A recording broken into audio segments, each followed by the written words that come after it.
Hey, everybody. Welcome to another podcast episode. Today, I am very pleased to have on here special guests, Gavin and Ernest, two great friends of mine.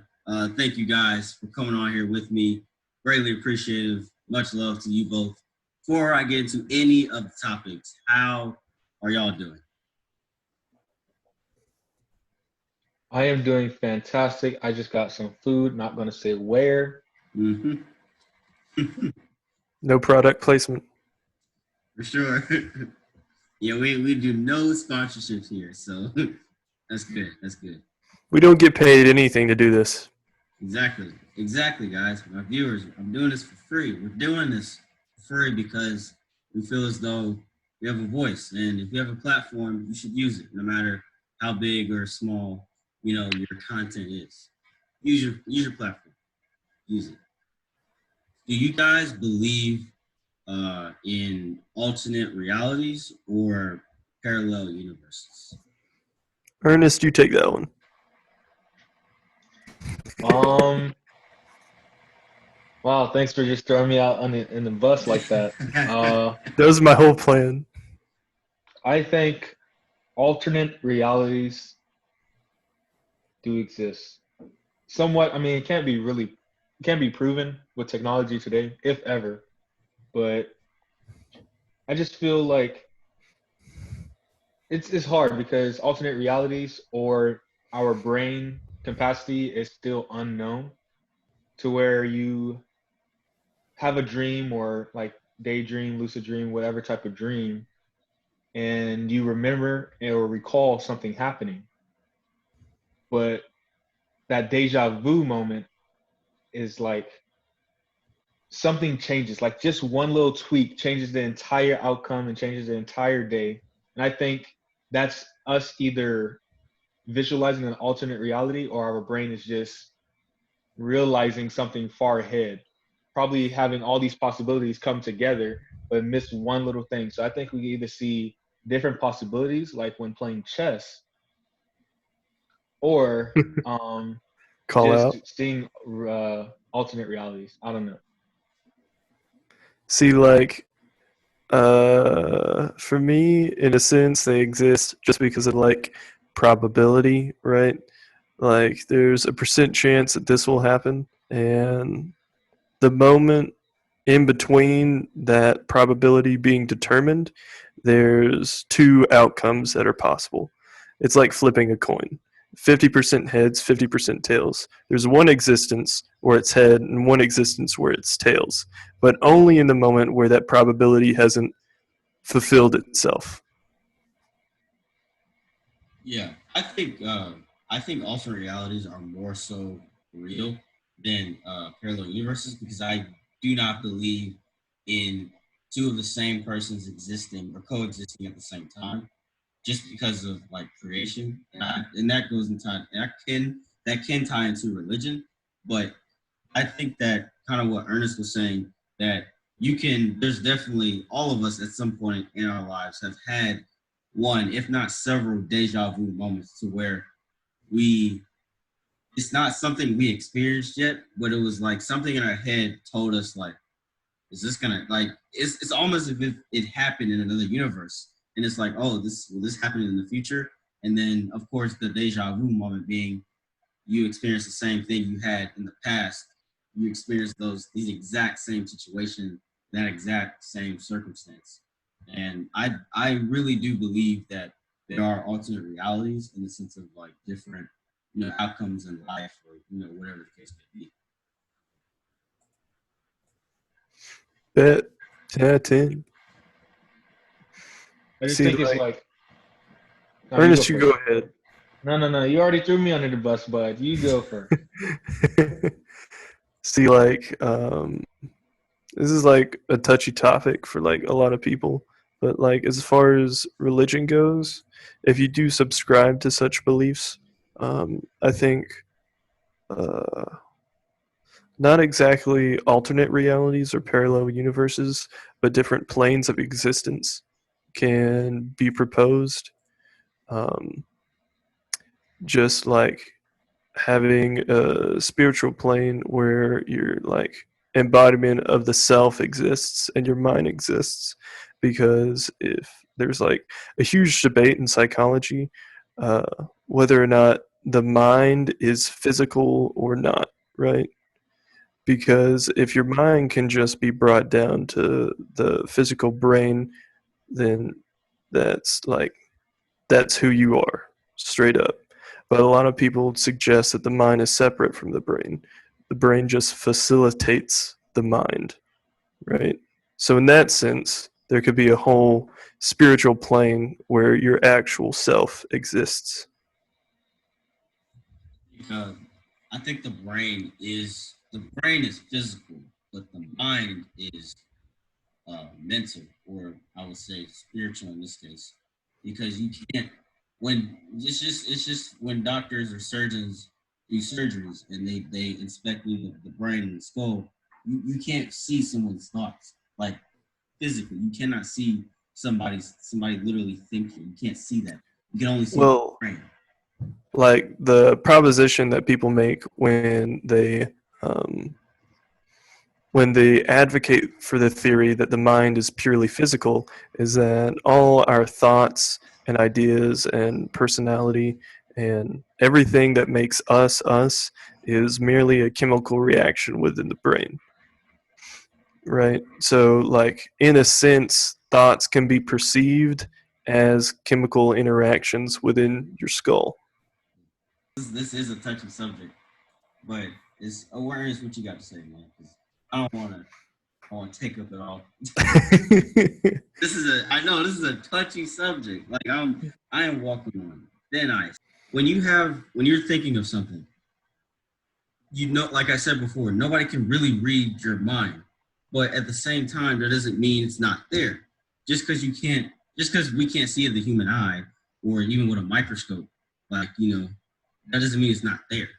Like our minds and our thoughts and in our imagination is very real. It's very real. It's not just hocus pocus. So um, to say that, and I'll end it here because this could be a whole nother topic. But to say that the brain is a physical state, and I'm gonna end it right here. The brain is a physical state. The mind is a mental, or can be also compared to a spiritual state. Seeing like I subscribe to that belief, right? That the Yeah. mind is separate from the brain. The Mhm. brain just helps facilitate the mind. Because what if we're like so immature as a species that we can't perceive reality properly without a physical facilitation? I never thought about that. Wow. What do you mean by that? Yeah. By what exactly? Like, if not everyone could understand the words you just used, try to break it down in a simpler form. As in, what do you mean by that? So like immaturity is a concept that like you roll around a lot in your head like as a kid and perceiving children, but what if like all of us are immature intellectually to the point like that we wouldn't survive within wherever our mind actually exists, right? So we need a physical element to help control those perspectives and those perceptions that would go rampant if not, limited by our physical state. So you're saying it's almost like we're handicapped and we need the physical in order to facilitate, in order to help like control or help keep that immaturity in check. Somewhat. That's dang, dude. Yeah, yeah, you shocking me, bro. How do you how you come up with this stuff, man? Dog, I agree thinking's with the crazy. I agree with the mental handicap, simply because, like I was saying about the deja vu moment, you're basically looking into the future, and then that future actually coming true. So I feel like instead of how we see in the movies of looking into the future, it's more of we see different possibilities based on our surroundings. However, for me, I move so much. yet I see my future in a different state that I've never been with no one I know. So that's why I think there's still a handicap for us because we don't fully understand the brain capacity. But it's a conversation that's just above me, you know? It's above all of us, man. Psychology is uh, such a new field, right? Compared to the other sciences, we've had them for hundreds of years, whereas psychology really got its big start. I don't want to go throwing specific dates around, but like maybe 50 or 60 years ago, right? And so it's just compared to the other fields of science, we're so far behind on human behavior and how to actually ascertain what an individual would do in a certain situation, or like so on and so forth. Absolutely. How do you guys think people can overcome their fears quicker? Man, Gavin, that's a question right for you, bud.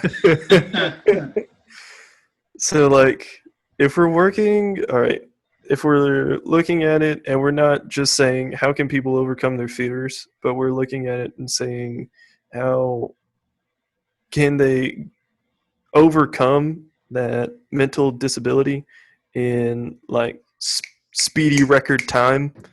Uh, like, the best tactic that comes to mind is just to like brute force it for those simple fears, right? Not those conceptual ones, but the ones that like, I don't like spiders or something, submerge yourself in a bucket of spiders. I don't like water, you like jump in water.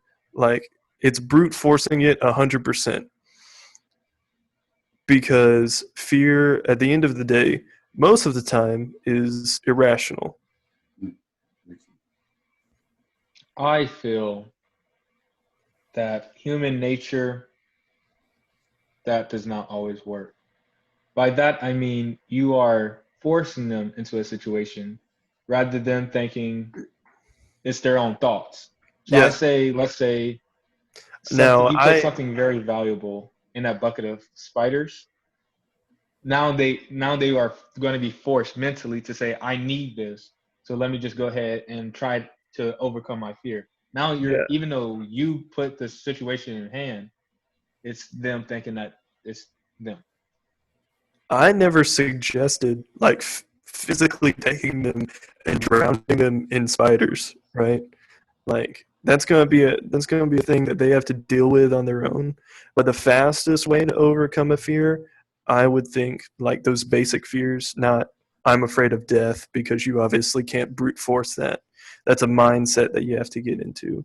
That's just a mental arrangement of thoughts that you have to figure out within yourself. But like the simple fears, like I'm afraid of heights, go bungee jumping, right? Let me stop you right there. Let me stop you right there. Because everybody's different. And side note, I've been bungee jumping before, and it Yeah. did not help my fear. By the way, it did not help. Really? No, it didn't. But I was 13. But that's beside the point. Um, I think because everybody's different. Everybody has different. Some people it takes 6 months to overcome the fear. Some people it takes 6 years to overcome the fear. It just depends on what kind of person you are. So if you know it's going to take you a long time to overcome, spiders or snakes or pests, then you just my best advice is just take it day by day. Take it step by step, baby steps.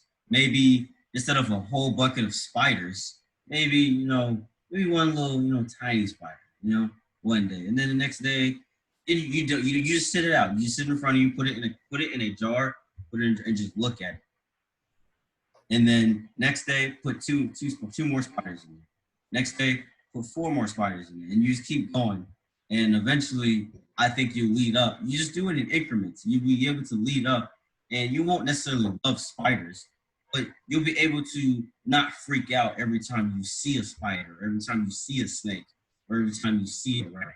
I think it depends on who you are, and you can't just I feel like it definitely is a way to overcome your fears quicker, but a brute force up front, right then and there, I don't think always works for everybody because, like I said before, everybody's different. Yeah, I can totally agree with that. I see where you are coming from. And my second suggestion, if like brute forcing it doesn't work, because that's what I would think would be the fastest way to overcome it.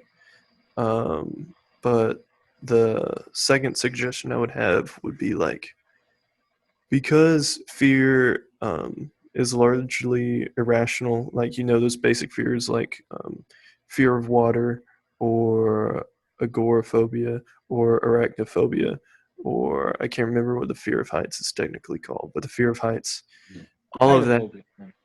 Well, but like all of those fears can be um, conquered essentially just by rearranging your thoughts around those concepts, right?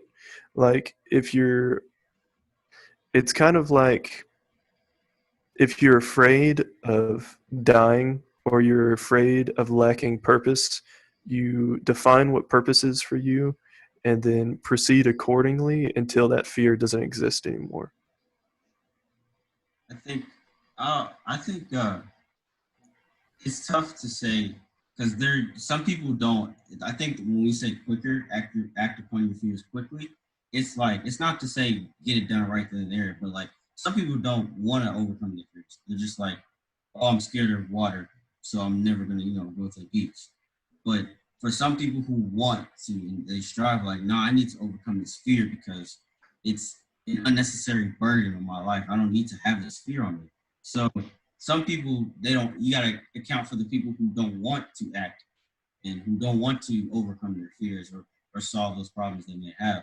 So for the people who do want to overcome their fears, I think that would work, day by day or, abrupt force, whatever the case may be. But for those who are unable or who don't want to, they just want to let that fear, they want to drag it with them their entire lives, essentially, it doesn't help. I don't think that an individual who doesn't want to deal with the specific fear is like, I know you didn't mean this, but it sounded like it. Purposely carrying that with them. All right, it's just them attempting to avoid something that they dislike. Right, pretty much. Like essentially, that's how I perceive it. Like dislike spiders, you're gonna move away from them when one, crosses your path or something like that. I think going back to what Raheem said, I think the best way to get over a fear would basically live with that fear. Because as many people know, humans are creature of adaptation. We adapt, we evolve just around us. So only thing that comes to mind is Australia because they breed different animals in Australia. But I think going to an area where you just have that fear, like let's say any type of insects, bugs, arachnids, go to a place where someone collects those type of creatures, keep them in a jar. And if you're around that 24/7, you'll just grow out of that fear. Or if you're scared of, I don't know, you're claustrophobic, go live somewhere where everything is smaller.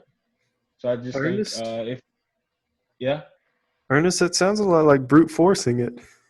no, no, no, no, no, no, Nah, no, nah, no, no, no, no, it's no, a no. That slightly sounds that different. sounds an awful lot like it. It's Brute, slightly brute different. forcing, like let's say the insects brute forcing is going to like fear factor, Yeah, where they break it have down. bugs crawl on you. Break it down. Claustrophobia, that's like getting stuff in a locker, being bullied. Yes. That's forcing it. What I'm saying is you find something where it's not big and it's not a small, it's like in the middle where you're able to live with it to the point where your mind is like, this is okay. And but it's worse, it's like bad enough to be when you go to a casual place before all of this happened. Like let's say I move you to a new place and I persuade you to go somewhere and Persuade. live a certain life. And then after a few months or a few weeks, however long it takes per person, I bring you back to where your old Yeah. lifestyle Hmm. was and how it used to be. And when you see the comparison, you're like, where I just came from made this look like a walk in the park. See, like, I can understand that in a sense, but like what you're proposing, like from my perspective, is like the baby version of brute forcing it, right? Like it's what I'm seeing in my head is like the events that you are attempting to unfold, like it could not have a great enough effect on the individual that you're trying to remove that fear from, so that fear still exists, right? But but but progress is progress, no matter how slow. So even though it's the baby version of a brute force, you know, but still but the you're still chipping away at that fear. So even but the though it whole may take, the whole purpose of the question was quickly defeating a fear, but right? some people's version of quickly is different. Your quick Yes. a week. Some people's quick may be a year. Like everybody's quickly. So this is it's a vague question, but some people it may take them 2 years to chip away at this fear. Other people it may take 3 months to chip away. So it's just all. It's not necessarily quick in like a daily sense. It's quick in like your sense. So if we subscribe to the relativity of defeating a fear as Mm-hmm. far as time wise goes, then we aren't talking about how fast we can defeat a fear, because fast we can't define what that is anymore because it's relative to each individual person. So now our question is, how do we defeat fear? It depends on who it's same deal. It depends on who the person is. What are you fearing over, or what are you fearing about? I How can how I can is different. Is different ways to do the how too. Some people brute force. Some people it's just sitting in a dark. Some people are scared of the dark. It's literally sitting in a dark room. That takes no type of physical work. All you do is just sit. It's stillness. Some people can't sit still. Some people can't stop moving. So it's like it just depends on what your fear is and how you go about I can totally agree with that, right? it. Yeah. Um, that there are different types of fear that you have to manage, and that they're relative to the person. I can like I can see fear being categorized into two different sections or categories. Like one is conceptual, the kind that you can only deal with by arranging your perspectives in a way that you're no longer afraid of it. Or two, um, did I say physical or did I say conceptual? Conceptual. I said conceptual. Mm-hmm. Okay, so the second one is like physical. That's the kind that you can brute force. That's the kind that you can look at and be like, okay, I have decided that I'm not going to be afraid of this anymore. So I'm going to purposely submit myself to it. So two things.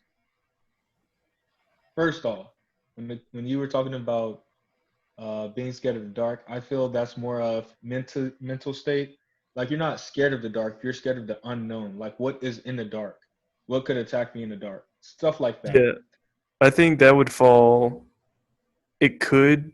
All right, so the way that you're talking about it, it could definitely fall into the conceptual side, right? Like you would just have to arrange your thoughts and your perspectives in a way to where you're no longer scared of the dark. But in a sense, it could also be physical, because you could just brute force that and turn the lights off when you go to bed. But number two, I feel like when it comes to conceptual and physical, the idea that I propose is kind of the same thing. Like they can both be resolved with the same solution. But it's like So, uh, just to give you an example before you go any further, my idea Why you of a cut him off, conceptual. man? Why you cut him off? No, I'm playing. I'm playing. Like my idea of a conceptual fear is being afraid of one's own lack of purpose, or being afraid of an inevitable end, such as death, right? That's something that you can't exactly subvert yourself or submit yourself to, right? You have to deal with it by assorting personal knowledge on the subject, essentially just like thinking that fear to death, pretty much. No. And then physical, Yeah. and then physical would be just like fear of spiders. Would you say, Ernest? No. But yet, I feel um, one with brute force. Well, I'm technically on four, but three, whatever. However you want to count it. When it comes to brute force, I feel you can solve the fear immediately. However, you are just giving them a new fear. Like maybe they don't trust people because you pushed them in the water, like in the deep end, and now they have trust issues. Situations like that. That's why I feel having them feel like they came up with the idea or they forced themselves to do something instead of saying, no, I pushed them in the water. You instead have, I jumped in the water or I slipped in the water, something like that. Yeah, But I feel a solution to both physical and what was it, conceptual, you said? conceptual. Yeah, Yes. I say the easiest way to get this fear, well, easiest as in relative, easiest way to get rid of a fear would be to adapt to it. So, like when it comes to fear of death, I say, you know how Halloween is when you have a paranormal hotel or something of that sort? Get into that vibe or be around people who have that vibe. And when you get to a point where it's so dark and it's not your usual lifestyle, and then you get back to your usual lifestyle, you're like, this is completely fine when it compared to this. So when you have a comparison, I just feel that's at adapting because you know what was and what can be, and ignorance is bliss. so I agree with that tactic, but I do not agree with the way that you implemented it, right? Your solution, or what I think I heard that your solution to an individual's fear of death is to pursue an environment that has overwhelming themes of death, right? So, like a horror house or a horror house or something like that, right? Is that what you were proposing? Yes. Okay. So, my issue with that is that death, the idea of death for an individual isn't solely bound by physical, by the physical, right? Because the fear itself is not physical. That conceptual entity that you have to deal with day by day, the burden of knowing your inevitable end, is not a physical thing that you can overcome, essentially. You have to acknowledge it and accept it in a sense, right? And that's just the rearrangement of perspectives and ideas on one's self and one's moral principles in order to understand and deal with that fear. I get you, but it's just as long as we're agreeing that adapting is the best way to go. Yeah, Because I just like feel adaptive. once you go on, You go ahead, Ernest. I just feel once you adapt to something, you there's not a chain of more fears going on. Because with brute force, you're like, okay, I got over this fear, but now there are three other fears because I just got over this one. So when you adapt, I feel like, let's say you have 500 fears, but adapting to each one, you're like going up the levels instead of, walking backwards. Yeah, like I 100% agree with you. Adaptability. That's essentially what I'm saying when both overcoming physical and conceptual fears, right? Like we have the same thoughts about it, but we don't have the same tactics necessarily when approaching it. which is understandable. You know, everyone's different. Yep. I think. Like I said before, everybody's different. Everybody is not going to have the same, like you said, Gavin, the same tactic when it comes to fear. But I do agree with Ernest when it comes to um, adapting to the fear in the sense of my fear could be trust issues, water, and heights. Well, if I just get, over my fear of heights, I still have these two other fears that I have to, overcome.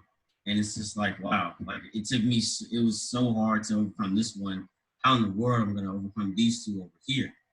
So it's like, I think it is the best way, or one of the best routes, I'll say, is trying your best to multitask and try to adapt all those fears at once in a way that is comfortable but uncomfortable. Overcoming your fear should not be comfortable. It should not be a comfortable process. It should be a very uncomfortable process, an uncomfortable journey.